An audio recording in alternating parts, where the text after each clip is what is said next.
Obrigada, amada. Você também é linda. Aliás, nós somos lindos e lindas. Filhos do Papai do Céu. Ele não faz nada feio, ele faz tudo bonito. Ele só trabalha com excelência, não é verdade? Estou muito feliz de estar aqui nessa noite com a minha família, com esse povo bonito, abençoado, escolhido por Deus, ungido e vitorioso. Vocês tomam posses aí do que eu falei para vocês? É, sim. Se você já tem Jesus como Senhor da sua vida, você é uma pessoa muito especial, muito valiosa. Você tem a unção do Pai para reinar nessa terra, para fazer diferença. E eu estou feliz de estar aqui nessa noite, no culto de gratidão a Deus da pastora Aline. No culto da vitória, que é uma vitória, Aline. Chegou nu isenta, né? Eu não vou falar não. Agora, Aline, porque nós temos fases da vida, né? Tem a fase da criança, tem a fase do adolescente, tem a fase do adulto jovem. Você está na fase do adulto maduro. A partir de 40 anos é adulto maduro até os 60. Aí depois entra na minha fase. Depois dos 60 é a fase do adulto idoso. Eu já estou na fase do adulto idoso, porque estou feliz que estou com 65 anos e estou viva aqui, graças a Deus. E meu maridão também, 66, né? Isso é para festejar todo dia, quando você acorda vivo, é para você festejar. Então estou feliz porque estou aqui, a Aline entrou na fase adulta madura. Os frutos estão começando a amadurecer, isso é muito bom, né? E é muito interessante quando a gente entende. Eu conheço a Aline desde menina, né? Desde garota, conheço os pais dela há muitos anos. Foram pastores ali no tempo do meu pai, e eu fico feliz de ver os frutos geracionais. Valeu a pena, amiga, seu investimento e de seu esposo. Você está vendo o resultado do seu investimento, né? Isso é muito lindo, eu fico feliz de ver, né?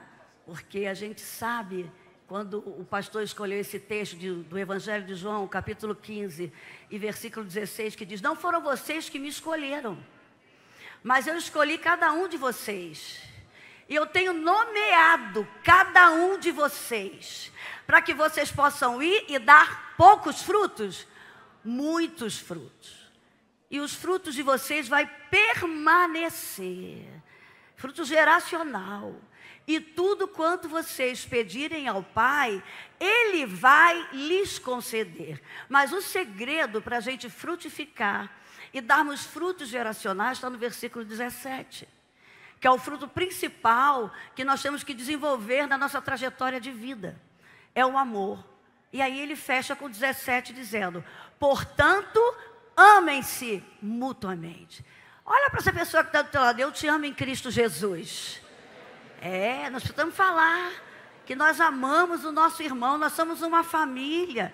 Então eu estou feliz quando a Aline me convidou para estar aqui, porque eu conheço a Aline há muitos anos, e ela é essa pessoa mesmo, bem autêntica, brincalhona, né? Às vezes fala um pouquinho assim, fora da hora, mas eu falo, pega leve. E quem não faz isso, né? Até quem é mascarada como eu. Tem hora quando eu fico nervosa, você pensa que é só o pastor Silas que é nervoso, vocês me viram nervosa. A Raíssa que o diga, porque a gente está perto da conferência, né? Final de semana é a nossa conferência, só Jesus. Aí eu estava comentando ali com a minha cunhada Êxila, que a gente sempre fazia a conferência de mulheres em outubro, e toda vez caía em eleição. E aí meu marido é agitação, eu ficava nervosa, eu falei: Senhor, eu vou tirar de outubro de eleição, vou botar em março. Aí eu coloquei em março e vocês já estão vendo a coisa como é que tá, né? Então eu estou no treinamento, Deus quer me treinar, eu já entendi isso, cada um passa por um treinamento. Aí eu fico nervosa, manifestação, ele vai fazer a Santa Ceia aqui, que eu até falei: não, meu filho, faz lá em São Paulo, eu vou estar fazendo um casamento, e você faz lá em São Paulo, já fica por lá, e eu estou aqui orando, né? Eu nem venho porque eu fico nervosa mesmo. Então tem que botar a cara no pó, como a pastora Midian, que eu estou com a cara no pó o tempo todo. E eu conto com vocês com a cara no pó também, igreja, né? Porque está todo mundo aí envolvido. Se o pastor entrou em batalha, a igreja entrou em batalha. Vamos nos preparar, né? E a gente está aqui clamando por justiça social, não é verdade? Nós somos cidadãos do reino aqui nessa terra. E eu estava orando e o Espírito Santo colocou uma palavra no meu coração. E ele me levou lá para Moisés, né?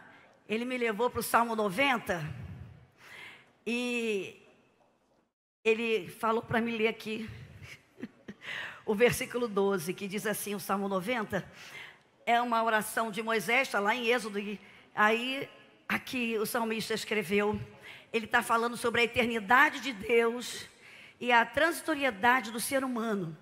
Moisés estava fazendo uma análise da sua vida, e na sua análise ele viu a onipotência de Deus, a onisciência de Deus, sabe, a grandeza, a majestade. Então ele começa esse salmo adorando a Deus, louvando a Deus e reconhecendo o poder de Deus, a majestade de Deus na vida dele, sabe, no governo do mundo.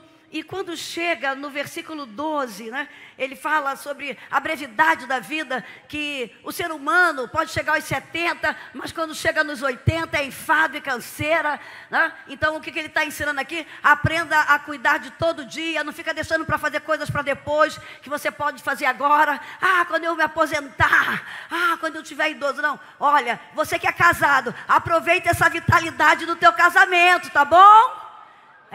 Porque depois você vai ter que ter boas memórias. Você que tem filhos, curta teus filhos. Aproveite.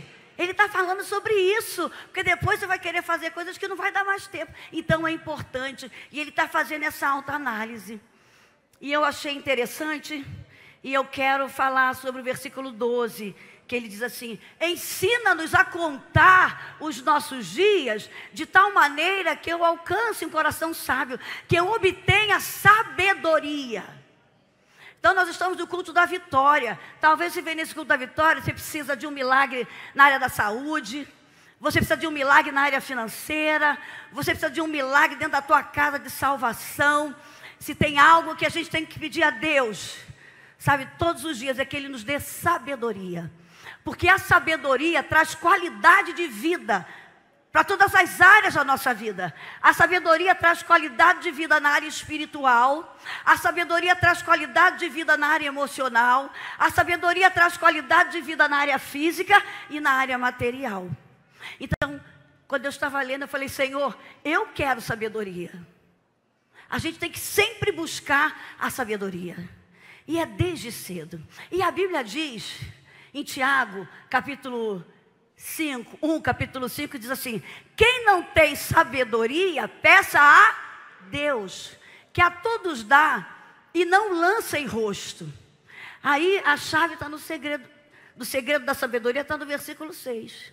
Diz assim, peça porém com fé, não duvidando, porque o que duvida é como a onda do mar, que é levada de um lado para outro. Então, todos os dias, nas nossas orações, que eu tenho certeza, quando nós vemos os heróis da fé, lá em Hebreus 11, que eles agiram com a sabedoria do alto, com a sabedoria de Deus. Porque, numa palavra bem simples, o que dizer sabedoria, Elisete? É aprender a olhar a vida com os olhos de Deus. E quem viveu nessa terra, que foi um homem que andou em sabedoria, viveu em sabedoria, foi Jesus. Jesus é a verdadeira sabedoria. E Ele andou nessa terra com os olhos de Deus, sendo obediente aos olhos de Deus, à vontade de Deus. Então sabedoria é você viver nessa terra com os olhos de Cristo, como Cristo andou. Ter o caráter de Cristo, desenvolver o caráter de Cristo nessa terra, porque aí a sabedoria vai nos dar o discernimento para entender o que é certo e o que é errado para a nossa vida. A sabedoria vai nos fazer com que a gente aprenda com o erro do outro, sabe? Sem precisar errar. Então, se há algo que nós precisamos para que nós possamos ser abençoados e frutificarmos nessa terra, se há uma raiz que a gente já está enraizado na nossa vida, é no solo da sabedoria. E é por isso que Moisés, nessa oração, está falando, Senhor, ensina-me a contar os meus dias, de tal maneira que eu alcance coração sábio, né? Eu anotei aqui uma frase do C.S. Lewis, que eu estava lendo, e eu gostei dessa frase e quero deixar para a gente aqui, que diz assim, o coração grato vê milagres onde o distraído vê rotina. Nós estamos aqui no culto de gratidão, então a pessoa sabe, ela sabe ser grata a Deus, em tudo que acontece na sua vida. É por isso que a Bíblia diz em 1 Tessalonicenses 5,17: em tudo dai, em tudo dai. Então, se você quer ser uma pessoa sábia, seja grato por tudo. Eu estou feliz porque eu estou aqui hoje num culto de gratidão, Aline. E quem falou isso foi o C.S. Lewis, que escreveu o Nárnia, aquele filme, e um grande escritor inglês. E ele fala isso, o coração grato, né? A pessoa que tem um coração grato, ela é sábia, porque ela vê milagre onde os distraídos só estão vendo rotina. A nossa vida não é de rotina, a nossa vida é de milagres. Como a minha cunhada Estela canta, né, Estela? Nós somos um milagre. Você já agradeceu a Deus porque você é um milagre? Você está vivo? Então, se você está vivo aqui, Deus tem algo específico para você desenvolver nessa terra. Sabe? Todos os dias, quando você acorda, acorda agradecendo, porque você acordou por um milagre, porque nós estamos vivos, porque o ar que nós respiramos, tem gente que morre dormindo, morte súbita, né? Deus retira o ar, o oxigênio. Então, nunca veja a sua vida como uma rotina. Não importa o que esteja acontecendo, você que veio aqui nessa noite, a campanha da vitória, confie que a sua vida é um milagre. E o milagre que você precisa, eu acredito que a maioria aqui já tem, que é o milagre da salvação. Mas os outros milagres vão acontecer também na sua vida, na hora certa e no momento certo. Então, nunca veja a sua vida como rotina. Veja a sua vida como um milagre. Então, por que é importante nós estarmos enraizados no solo da sabedoria? Porque Moisés aqui, nessa oração, nesse cântico dele, né? Olha o que ele fala no versículo 15. Alegra-nos por tantos dias quanto o Senhor nos afligiu, e por tantos anos quanto suportamos muitas adversidades. Que aos teus servos apareçam as tuas obras, e a seus filhos a tua glória. Seja sobre nós a graça do nosso Senhor Deus, e confirma sobre nós as obras das nossas mãos. Sim, confirma as obras das nossas mãos. Quem atua a sua vida enraizado na sabedoria de Deus, você vai ver o resultado das suas obras. E o resultado das suas obras, você vai produzir em momentos de aflição. Porque essa foi a oração de Moisés. É muito interessante que as pessoas pensam que Deus só tem propósito para quem é bem-sucedido na vida, para quem não passa por adversidade, para quem nasceu num lar maravilhoso, né? Se você for ver a história de Moisés, você já sabe que ele teve que ser escondido, ele teve que ser protegido. Então ele já nasceu num ambiente, né, de sofrimento, sabe? De angústia, de medo. Eu não quero que você se preocupe com a sua origem. Talvez a sua origem tenha sido uma origem de muita dificuldade, de muito maus tratos, de muito sofrimento. Mas eu quero declarar uma coisa nessa noite para você. A tua origem não vai poder impedir o propósito de Deus na sua vida. A origem de Moisés não impediu o propósito que Deus tinha na vida dele. Ele entendeu isso. Eu sei que as tuas obras vão se realizar. E eu estou feliz, Senhor, porque eu tive muito sofrimento. Eu passei por muitas adversidades, desde bebê lá, sendo escondido, e depois nem foi criado pela sua mãe. Ele teve que ir para o palácio, a mãe cuidou um tempo, mas depois ele teve que viver no palácio. Ele passou a adversidade, depois Deus chamou ele para tirar aquele povo do Egito. Foi fácil? Não. Teve que ter muita sabedoria, muito discernimento. Mas ele entendia que Deus tinha um propósito específico para a vida dele. Deus lhe deu a sabedoria para ele entender o propósito. Que nessa noite, você que está aqui, não importa qual tenha sido a sua origem, o que você passou, o que falaram para você, o que aconteceu, eu sei que a sua origem não vai impedir o propósito que Deus tem para você. Se durante a sua trajetória de vida, você pedir sabedoria a Deus, discernimento espiritual, pedir, Senhor, que os teus olhos sejam os meus olhos, que eu possa caminhar no centro da tua vontade, você vai chegar ao propósito para o qual Deus te colocou nessa terra, assim como Moisés cumpriu. Sabe? E o propósito até de Moisés, vocês sabem que era o que? Entrar na terra de Canaã. Mas Deus não tinha esse propósito. Deus tinha um privilégio muito maior. Talvez você está pedindo algo a Deus que você pense que é o seu propósito, mas não é o de Deus. E entenda uma coisa, o propósito de Deus para a sua vida é melhor do que o seu. Diga para essa pessoa do seu lado, o propósito de Deus é melhor do que o seu. Talvez você está aí se desgastando fisicamente, emocionalmente, até financeiramente. Mas Deus tem um propósito maior do que o seu. Deus tem um desígnio. A vontade de Moisés, que quando tirou aquele povo do Egito, da escravidão, andou ali pelo deserto, quando estava perto de entrar em Canaã, ele insistiu. Deus falou, não, Moisés, eu tenho um propósito maior para você. Eu tenho um privilégio maior para você. Ele só viu.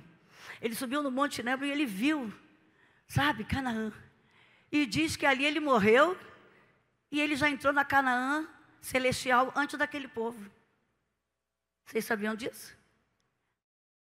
Porque ele foi transladado, ninguém achou o corpo de Moisés. Então Deus tem surpresas para a nossa vida. Talvez você está querendo tanto algo e Deus tem uma surpresa melhor para você. Peça a Deus sabedoria. E olha que Moisés insistiu. Eu quero, tu não vai entrar, Moisés. E aí, ele teve um encontro com Deus, ele foi assunto aos céus. Uma das coisas que eu quero dizer aqui, que eu aprendo com a vida de Moisés, é que ele estava enraizado em 3 solos. Muito importante que nós temos que estar enraizados também, para que a gente possa alcançar sabedoria, para que a gente possa produzir bons frutos, como Moisés produziu na sua trajetória de vida. O primeiro solo que eu aprendo que Moisés estava enraizado foi o solo da intimidade com Deus, do temor a Deus. Moisés foi um homem que cumpriu o seu propósito, o seu chamado, apesar de todas as adversidades que ele atravessou no deserto, né? Ele foi um homem que tirou aquele povo do Egito, da escravidão, pagou um preço e chegando, vocês já sabem a trajetória do deserto, ele dando o seu melhor, fazendo o seu melhor, se esforçando, se sacrificando. Quando chega num pedaço da caminhada, o povo começa a reclamar dele, o povo começa a murmurar, Moisés, por que você não tirou lá do Egito? Tinha os melões, a cebola, e agora você nos trouxe aqui para a gente morrer, né? E ele ficou tão decepcionado que ele pediu a Deus em oração, Senhor, não faça isso não, me mata, mas não faz isso com esse povo. Quando Deus te chama para algo, no reino dele, ele vai requerer de você sacrifício, esforço, disciplina e pagar um preço para conquistar aquilo que você está querendo nessa terra ou aquilo que Deus tem determinado para você fazer. Por isso que Moisés estava falando, Senhor, ensina-nos a contar os nossos dias de tal maneira que alcancemos corações sábios. Ensina-me, Senhor, a viver de uma maneira que eu saiba estar sendo direcionado por Ti espiritualmente, emocionalmente, fisicamente, materialmente, para que eu não me precipite, para que eu não tome decisões erradas. Então Moisés, para isso, ele estava enraizado no solo da intimidade com Deus, do temor a Deus. Nessa noite você está aqui, nessa campanha da vitória, nós estamos aqui no culto de gratidão a Deus pela vida da Aline. Eu sei que Deus tem coisas grandes para o pastor e para a pastora Aline, e a nossa oração deve ser essa aqui nessa noite. Senhor, eu quero estar firmado no solo da intimidade contigo. Porque se você estiver firmado no solo da intimidade, do temor a Deus, de ser como Jó.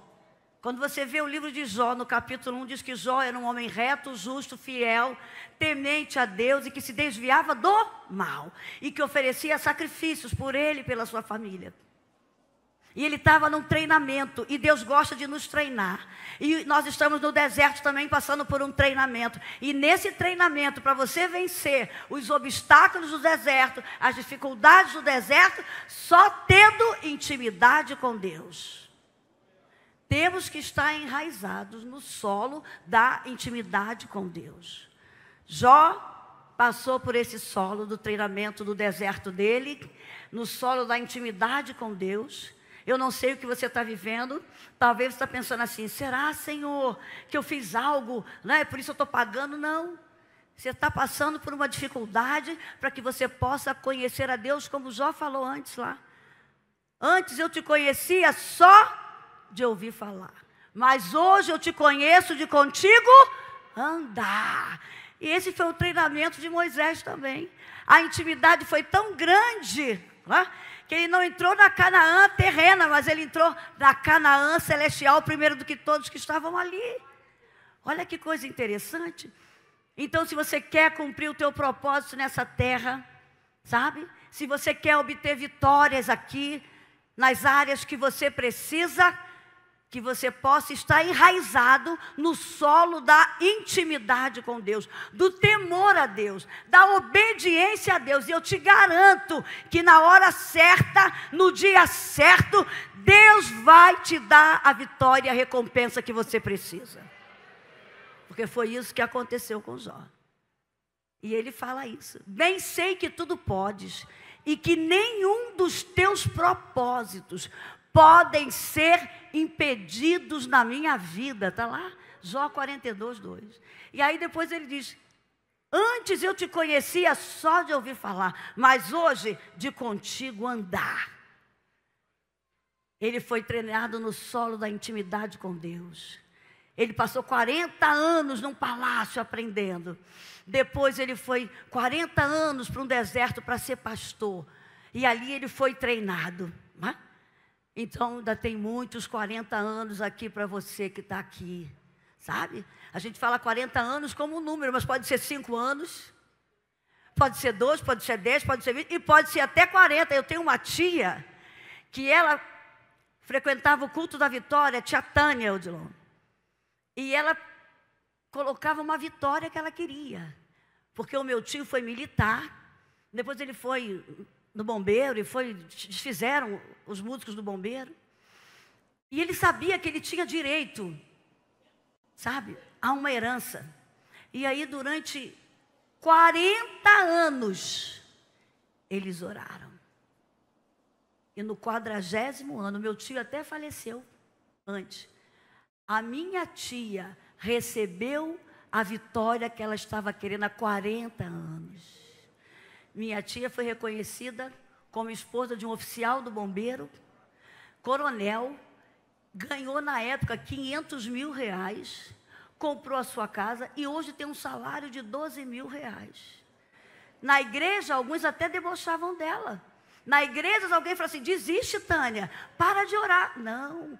Eu não sei qual é a promessa que você tem na sua vida, mas eu declaro nessa noite, no nome poderoso de Jesus, Deus não tarda e nem falha. Ele age na hora certa. Ele conhece você e Ele sabe a hora certa de chegar o milagre na tua vida. Eu te garanto, continue firmado no solo da intimidade com Deus, que na hora certa teu milagre vai chegar. O milagre de Sara, 25 anos. Esse foi o milagre da minha tia. 40 anos, esteja enraizada no solo da intimidade. Havia uma promessa para aquele povo: vocês vão entrar em 400 anos escravizado. E Deus levantou Moisés, aquele homem que pediu a Deus que ele aprendesse a contar os seus dias de tal maneira que alcançasse coração sábio. E que ele estivesse enraizado no solo da intimidade com Deus. O segundo solo que a gente tem que estar enraizado, que eu vejo na vida de Moisés, na vida de Esther, na vida de Ruth, na vida de Débora, na vida de Davi, é o solo da comunidade. Solo dos nossos relacionamentos. Moisés atuava numa comunidade ali, dos seus irmãos. Mesmo indo para a comunidade do palácio, ele não esqueceu dos seus irmãos. Ele não esqueceu do propósito de Deus para a sua vida. Cuidado. Existem alguns solos de comunidade que Deus nos coloca que a gente esquece até dos nossos irmãos. Que a gente esquece até quem nós somos. No solo da comunidade do palácio, ele não se deixou levar por tudo do palácio, como Esther também. Esther também estava enraizada no solo da sua comunidade, do seu povo, do seu Deus, mesmo estando ali no palácio de Assuero. Porque na hora que ela teve que ajudar a sua comunidade, que entender a comunidade a qual ela pertencia, ela falou: se eu tiver que morrer, eu morro, mas eu vou defender a minha comunidade, eu vou defender o meu povo. E foi a mesma coisa com Moisés. Nós estamos enraizados no solo da comunidade do povo de Deus. Você ama o povo de Deus? Você ama a sua igreja? Você ama o seu pastor? Você ama os seus irmãos? Olha, nós podemos divergir de ideias, isso é muito bom. Onde todo mundo pensa igual, não tem crescimento. Aqui tem vários tipos de pessoas com vários tipos de personalidades e de gostos. E Deus é que fez isso, porque Deus trabalha com a singularidade de cada pessoa e trabalha com a diversidade. Onde há diversidade, há crescimento. Agora, há pessoas que não valorizam a sua comunidade. E a primeira comunidade que Moisés foi inserido foi o lar dele. Ele foi muito bem inserido no lar da sua comunidade, sua família. Por isso que ele foi lá para o palácio e ele sabia quem ele era, ele tinha noção da sua identidade. Porque ele sabia a que comunidade ele pertencia, ao Deus que ele pertencia, ao Deus que ele amava. Ele não se deixou levar pela outra comunidade. E qual é a nossa primeira comunidade que nós temos que estar enraizada? É o solo da nossa comunidade, que é a nossa casa, que é a nossa família. Como é que você está se relacionando no solo da sua comunidade, que é a sua casa?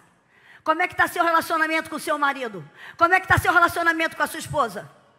Você veio ao culto da vitória, pediu uma vitória, mas faça uma análise aí. Como é que estão vocês dois? Nesse primeiro solo da comunidade, que é entre marido e mulher. Você com seus filhos, você com a sua sogra, com a sua nora, lá, tem que estar alicerçado. Tem que haver divergência? Tem, vai haver, mas tem que haver perdão, tem que haver paciência, tem que haver amor, para que a gente possa crescer nesse solo, porque se você for bem sucedido no solo da sua comunidade, que é a sua casa, você vai ser bem sucedido em qualquer lugar que você for para esse mundo. Agora, se você sair do seu primeiro solo da comunidade, que é a sua família, mal resolvido, você vai ter problema em todo lugar. Moisés não teve problema lá no palácio porque ele saiu bem da sua família. Então ele entendeu o segredo de estar enraizado no solo da comunidade. E o outro solo é o solo da igreja, é a nossa segunda comunidade. Aí depois vem seu trabalho, você que estuda, você tem que estar bem nesses solos. Por que nós precisamos do solo da comunidade? Porque ninguém faz nada sozinho. Nós somos seres de relacionamentos. Nós precisamos uns dos outros. Você não sabe tudo. Você não tem todos os talentos, todas as habilidades. Sabe? Então nós precisamos estar enraizados no solo da comunidade. Porque nós precisamos uns dos outros. Moisés estava bem enraizado no solo da comunidade. Ele quis tirar o seu povo, mas sozinho ele não podia tirar. E quando Deus falou que ele falou, não posso ir não sei falar. Ele era, alguns dizem que ele era gago. Olha como ele estava bem enraizado no solo da comunidade da casa dele. Que ele chamou quem para falar por ele? Arão. Né? Ele não foi sozinho. Então o que eu aprendo? Vamos pedir a Deus sabedoria, porque nós somos um corpo, uma igreja. Irmão, você que está aqui nessa noite, talvez você está lá atrás, você, eu não faço falta. Você faz falta aqui na casa de Deus. Não deixe de estar na casa de Deus. O um faz falta. Lá em Lucas 15 é a parábola do um.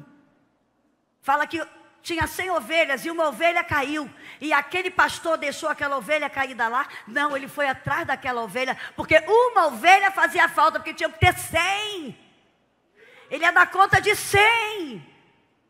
Aí depois fala que o filho pródigo tinha 2. Um saiu, mas ficou outro em casa. Mas o pai ficou insatisfeito, porque ele queria os 2. A comunidade que Deus deu a ele para ele cuidar, eram de 2 filhos. E aí diz que ele ficou na porta aguardando aquele filho, e ele tinha convicção que aquele filho ia voltar. Tinha tanta convicção que ele permitiu ele ir. Não segurou não. Deixa, você vai. E você vai comer bolota e você vai lembrar da casa do pai. E eu vou estar aqui com o teu anel, com a tua sandália, com a tua capa.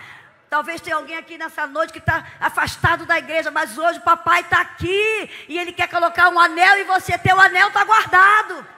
Tua capa está guardada, tua capa não dá em mim, a tua capa é tua.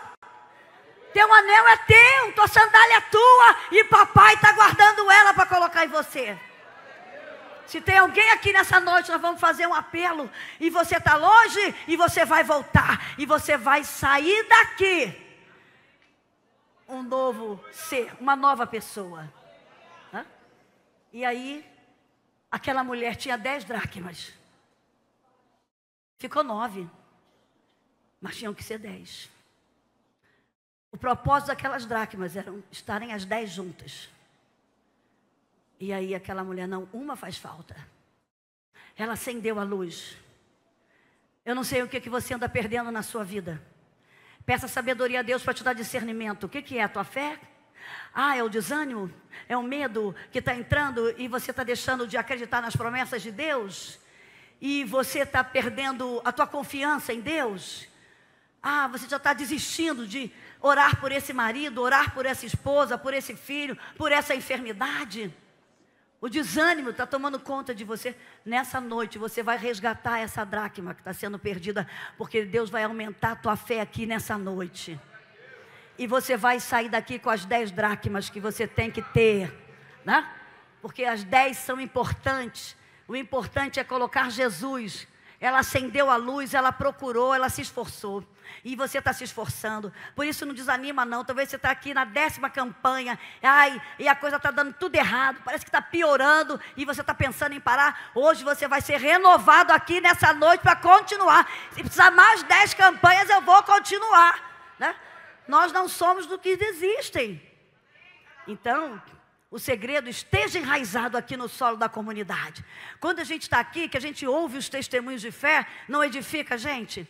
Ah, se a minha irmã conseguiu essa vitória, eu vou conseguir também. Se o meu irmão conseguiu, eu vou conseguir também. Como é importante estarmos enraizados aqui nesse solo da comunidade. Nós precisamos uns dos outros. E o segredo de Moisés, daquele povo, que eles entenderam esse segredo de estarem enraizados no solo da comunidade. Esté entendeu esse segredo.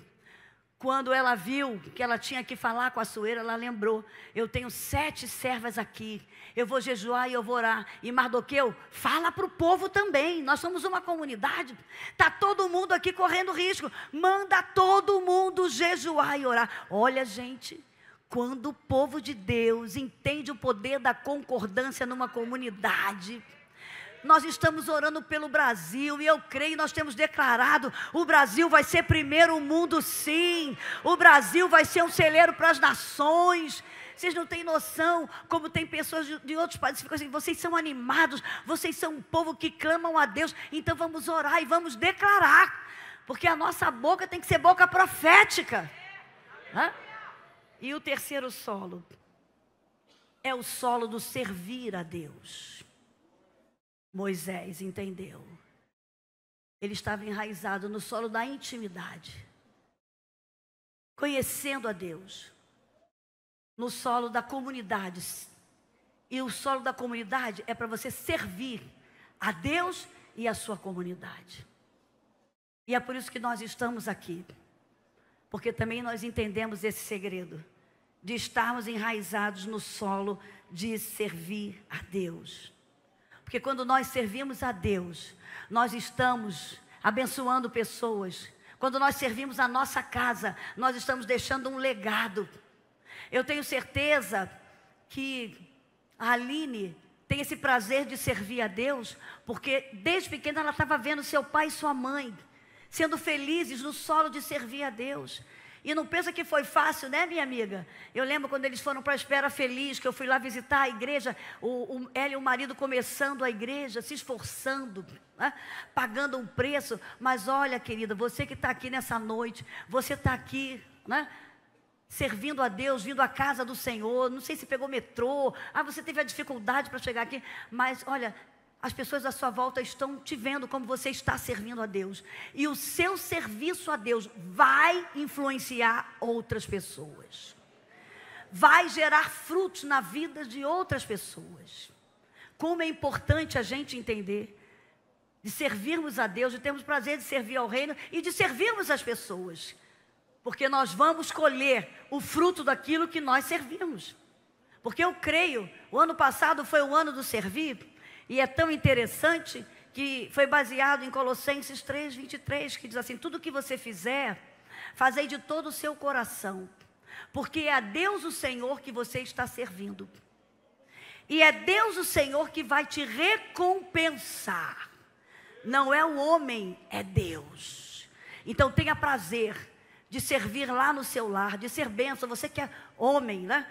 Cuide da sua esposa, sirva com amor a sua casa, proteja a sua casa, cuide dos seus filhos, proteja seus filhos, sirva a sua casa com amor. Você que é esposa, sirva a sua casa com amor, o seu marido, os seus filhos, sabe? Sirva a sua família. Você que trabalha aqui nos ministérios da igreja, faça com amor. Nem sempre o pastor está vendo, nem sempre vai poder citar teu nome, nem sempre você vai ser reconhecida, mas Deus está vendo e Ele vai te recompensar na hora certa e no momento certo.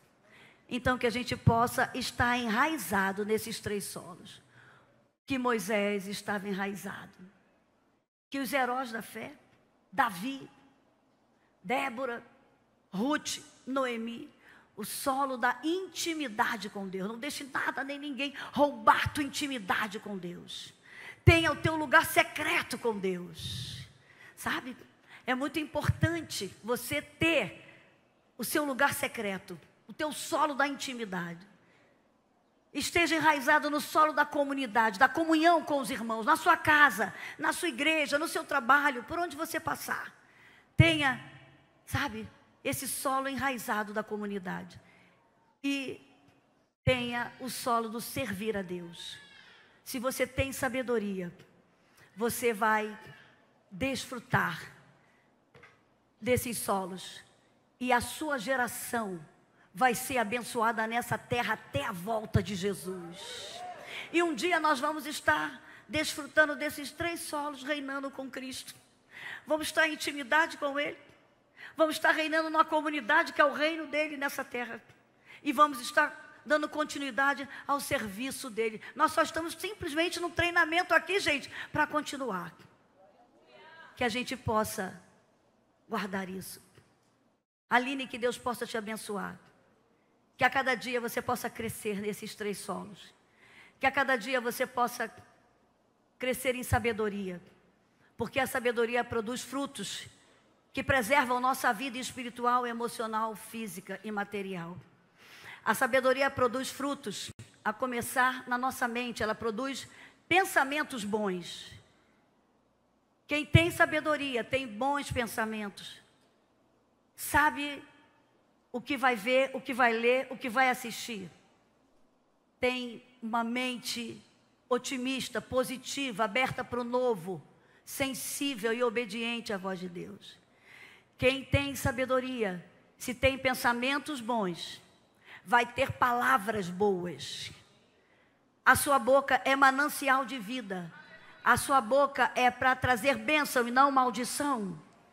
Olha os frutos que a sabedoria produz. Bons pensamentos.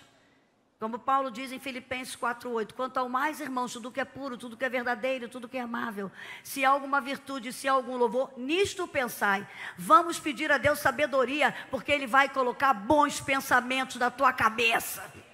Sabe? Satanás está aí colocando N informações. Estamos sendo bombardeados por uma cultura de desconstrução da família, desconstrução do ser humano. Mas quando você pega a palavra e lê a palavra, você constrói bons pensamentos. E você vai ter uma família abençoada, uma geração abençoada, porque você vai ser um homem e uma mulher que, se tem bons pensamentos, você vai pensar, você vai sentir, você vai falar, você vai ter uma boca profética. Onde Satanás estiver, você vai chegar com a autoridade da palavra de Deus. Você vai produzir palavras de bênçãos. E se você fala palavras de bênção, você vai construir comportamento. Olha como é importante. A sabedoria gera bons pensamentos. Bons pensamentos geram boas palavras geram comportamento. Vamos pedir a Deus sabedoria. Vamos nessa noite pedir a Deus sabedoria. Que o Senhor te dê sabedoria, Aline, e dê a cada membro aqui nessa noite. Você recebe sabedoria? Hã? Senhor, ensina-me a contar os meus dias, de tal maneira que eu alcance um coração sábio. Vamos ficar de pé?